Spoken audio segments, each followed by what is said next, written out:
¿Qué pasa cuando ya no perteneces a ningún lugar? No lo digo desde la distancia, ni desde el drama, sino desde la realidad de quienes un día tuvieron que dejarlo todo atrás. Hace poco hablé con alguien que me contó una historia que se quedó rondando en mi cabeza. Me dijo que durante mucho tiempo pensó en irse de su país y cuando llegó el momento ya no quería hacerlo.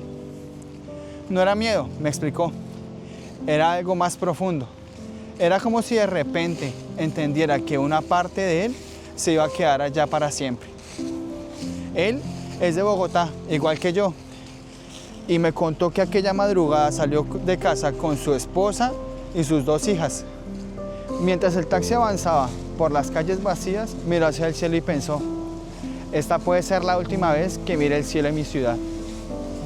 No lo dijo en voz alta, se lo guardó, como quien intenta no romper algo frágil.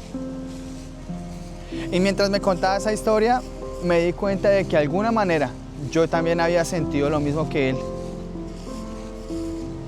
Esa mezcla de tristeza y esperanza, de miedo y necesidad, de querer que todo se detenga, pero también que empiece de una vez. Porque a veces la vida no te da tiempo de decidir cuándo irte, simplemente llega ese día y uno entiende que no hay marcha atrás.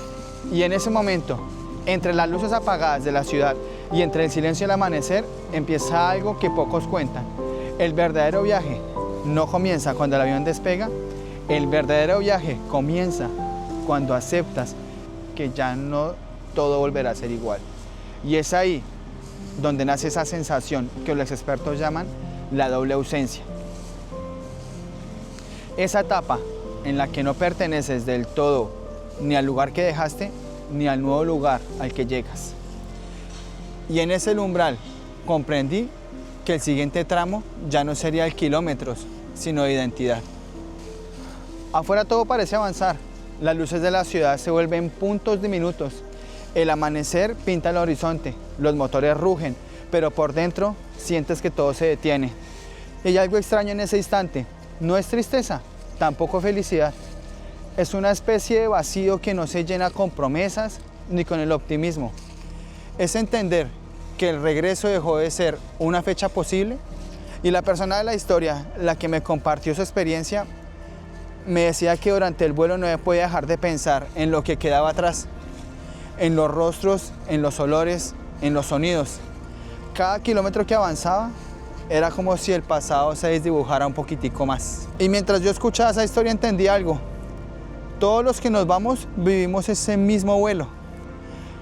Y aunque sea en un momento distinto.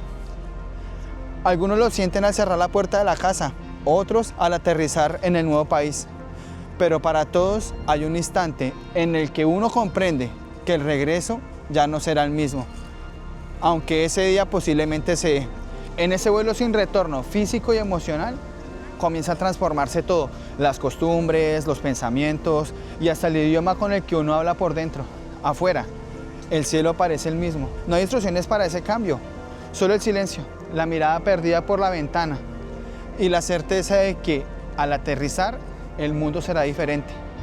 Y al que muchos no lo sepan, ese vuelo nunca termina realmente. Uno aterriza sí, pero algo sigue volando, buscando un lugar en donde posarse.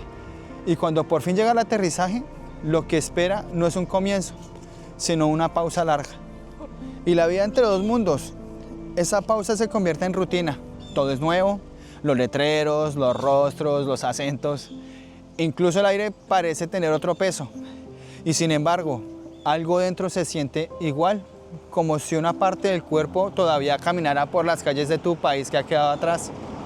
Con el paso de los días, esa sensación no desaparece, se vuelve rutina. La persona de la historia me dijo que al principio intentaba tener todo como lo recordaba, la comida, la música, los horarios, los olores de la comida. Era una forma de decirse a sí mismo que aún pertenecía a algo, pero el tiempo es paciente y va cambiando todo, incluso las pequeñas cosas. Y un día te das cuenta de que ya no buscas los productos de tu país en las tiendas, sino los que te resultan un poco más prácticos. Que el idioma nuevo, ese que al principio te costaba tanto entender, ahora se escapa en medio de una frase. Que los recuerdos se mezclan con los sonidos de otro lugar. Y así, sin planearlo, comienzas a vivir entre dos mundos. No es que hayas olvidado el primero, ni que te sientas completamente parte del segundo. Simplemente, tu vida empieza a tener dos direcciones distintas al mismo tiempo. Hay días en los que el pasado pesa más, cuando las fotos viejas se sienten como ventanas a tu pasado. Y hay otros en los que te sorprendes disfrutando la calma, el orden, la sensación de seguridad que te ofrece este nuevo lugar.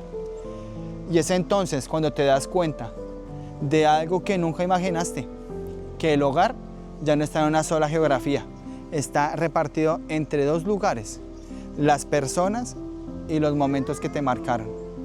Vivir entre dos mundos no es estar dividido, es aprender a ser un puente que conecta lo que fuiste con lo que estás construyendo. Y aunque a veces duela mirar hacia atrás, también reconforta saber de que en medio de todo encontraste un sitio en donde seguir adelante, porque entre esos dos mundos, uno nuevo empieza a nacer.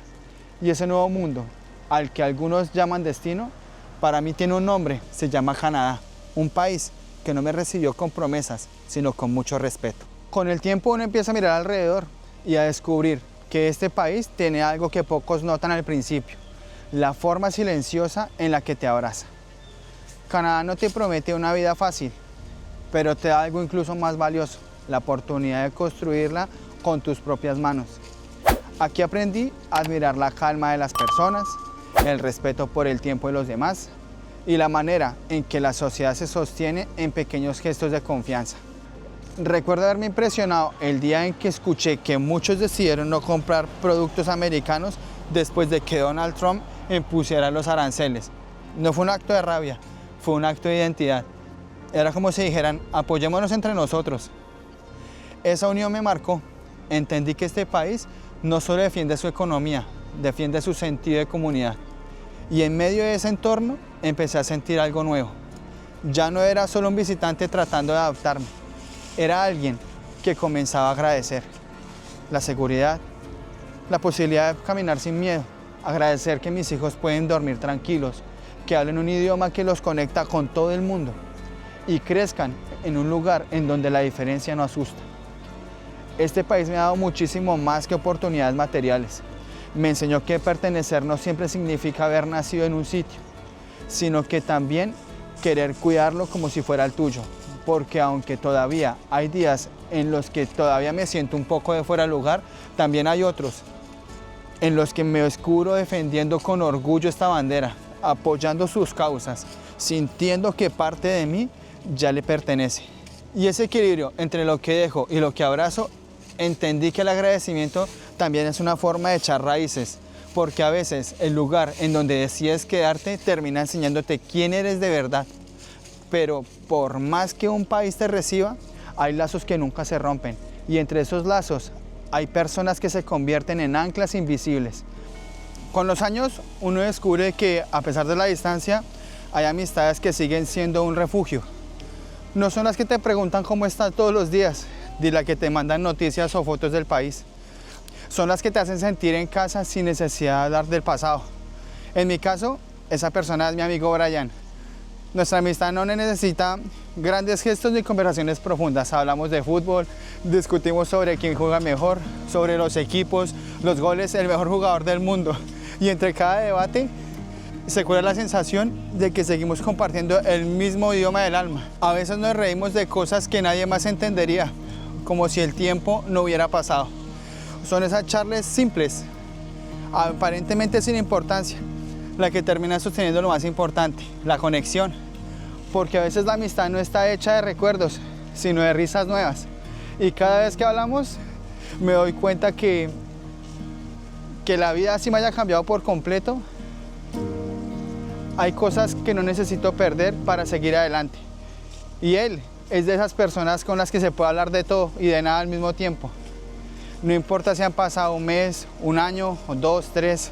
Cuando retomamos la conversación, pareciera que no hubiéramos acabado de hablar nunca. Mucha gente diría que son temas triviales, pero para mí esos momentos tienen mucho valor. Porque cuando uno vive lejos, las amistades así no solamente te hacen reír, te hacen sentir que todavía perteneces a algo más grande que la distancia. Y en medio de todo esto, entendí que los verdaderos amigos no te esperan, caminan contigo aunque estés lejos. Brian me recuerda que emigrar no significa desconectarse, significa aprender a querer desde otras coordenadas, pero con el mismo corazón. Y gracias a amistades como la suya, comprendí que la distancia no rompe los lazos, solamente los pone a prueba.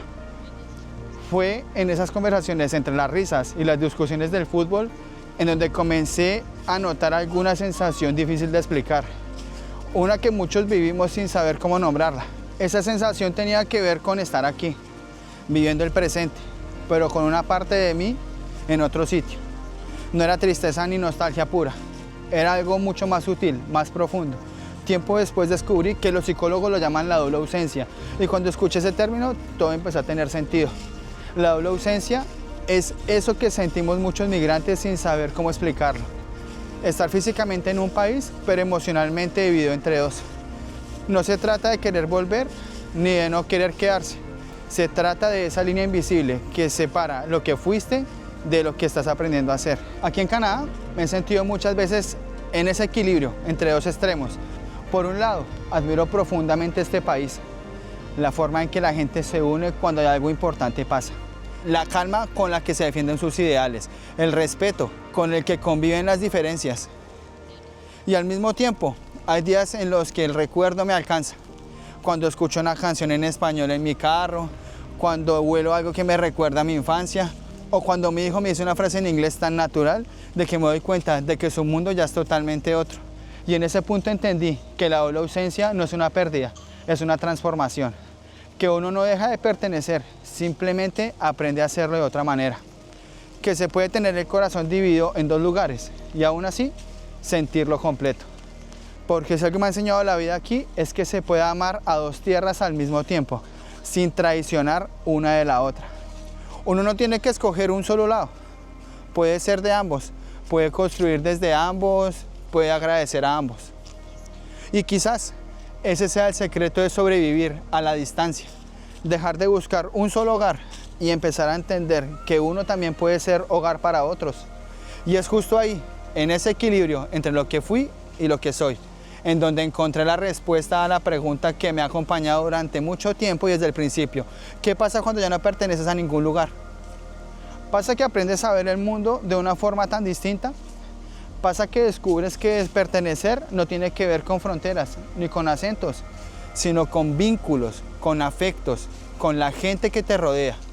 Con el tiempo entendí que no necesito volver a sentirme cerca de mi país, ni renunciar a mis raíces para amar el lugar en donde vivo, porque la identidad no se pierde con el paso de los años, ni con los sellos del pasaporte, solamente cambia de forma. Uno empieza a entender lo que realmente importa no es el punto en donde naciste, sino los valores que llevas dentro del corazón y llevas a donde vas. Y hoy cuando miro alrededor y miro a mis hijos crecer tranquilos, hablando en otro idioma, pero con el mismo corazón, sé que todo ha valido la pena. Y ahí es cuando comprendo que ya no soy el que se fue, ni el que quedó atrás. Soy alguien nuevo, hecho de dos mundos. Ya no tengo que escoger, no tengo que decidir si soy de allá o de acá. Puedo amar el país que me vio nacer y al mismo tiempo sentir un profundo respeto y cariño por el país que me abrió las puertas. Porque en el fondo, emigrar no se trata solo de llegar a un nuevo lugar, se trata de convertirse en uno nuevo al mismo tiempo. Y ese cambio, aunque duela, también libera. Deja de ser una historia perdida para convertirse en una historia de transformación. Entendí que la verdadera respuesta a esa pregunta no estaba afuera, sino adentro. Que el hogar no es un sitio físico, sino el lugar en donde tus hijos duermen tranquilos, donde tus manos trabajan fuerte, donde tus recuerdos se mezclan en tus sueños. Y que, aunque mi corazón siga dividido entre dos lugares, ahora sé que no necesito regresar para sentirme completo, porque en el fondo ya pertenezco a los dos. Y fue justo en ese momento cuando lo entendí de verdad, que recordaré por qué este canal se llama El Precio del Norte. Porque emigrar tiene un precio que no se mide en dinero, sino en todo lo que uno deja atrás y en todo lo que uno gana después. El precio está en las despedidas, en los silencios, en las noches en que uno se pregunta si hizo lo correcto, pero también en los amaneceres tranquilos, en los logros pequeños, en las nuevas oportunidades que antes parecían imposibles. A veces ese precio se paga con nostalgia, otras con gratitud, pero siempre deja una lección. Y es que el norte no es solo un lugar al que se llega, sino una dirección interior, un punto al que a uno apunta cuando decide seguir adelante. Hoy puedo decir que no me arrepiento, que amo profundamente este país y que me ha dado estabilidad, respeto y seguridad, que valoro cada cosa que tengo, cada persona que me acompaña. También sé que una parte de mí siempre extrañará todo lo que quedó atrás y también entendí que no necesito volver para honrarlo y lo llevo conmigo en mi voz, en mis hijos, en mi forma de trabajar, en la manera en que miro la vida, y eso también es pertenecer. Tal vez sea ese el verdadero precio del norte, aprender a vivir con la ausencia, pero aún así sentirse completo, porque al final no se trata de olvidar de dónde venimos, sino se trata de entender por qué seguimos aquí y seguimos caminando. Y no olvides, en este canal, así llueva, truene, relampaguee o haya una tormenta de nieve, todas las semanas tendremos un video. Y si quieres más videos como este, suscríbete, activa la campanita y recuerda, el precio del norte es alto, pero a veces vale cada paso. Gracias por llegar hasta aquí. Merci beaucoup. A la próxima. Chao.